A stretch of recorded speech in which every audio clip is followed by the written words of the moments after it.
কথা শুনলাম। আমাদের এই এলাকার অভিভাবক ইউনিয়ন সাহেব এখানে আছেন, উনি আপনাদের এইগুলো সব উনি নিজ দায়িত্বে নিয়েছেন। ইনশাল্লাহ আল্লাহর ইচ্ছা এটার ব্যবস্থা হয়ে যাবে ইনশাআল্লাহ। আর যেগুলো ওনার বাজেটের বাইরে সেগুলা উনি আমাদেরকে দেবেন। যদি আমাদেরকে আরো উপরে কথা বলতে আমরা কথা বলবো ইনশাআল্লাহ। আমরা আমাদের সর্বোত্তম চেষ্টা করবো ইনশাআল্লাহ। এখানে আপনাদের দায়িত্ব দুইটা, এক হচ্ছে ইউনুস মহোদয়কে খোঁজ খবর রাখা, ওনার সাথে কাজগুলো কতদূর হলো। আজকে থেকে আপনারা সবাই রাখেন, আজ থেকে 10 থেকে 12 দিন পর আপনারা ওনার সাথে যোগাযোগ করবেন, যে খোঁজ নেবেন ইনশাআল্লাহ।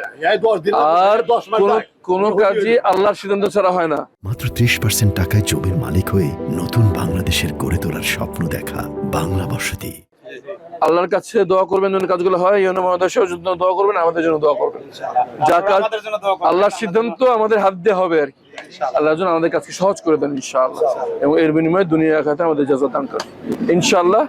এভাবে যেমন আজকে হঠাৎ করে চলে আসলাম, আরেকবার চলে আসবো ইনশাআল্লাহ। কিন্তু যতটুকু আসা উচিত সেই পরিমাণে আমরা আসতে পারছি না, আমরা ক্ষমা প্রার্থী। দোয়া করবেন যাতে আরো বেশি আসতে পারি ইনশাআল্লাহ।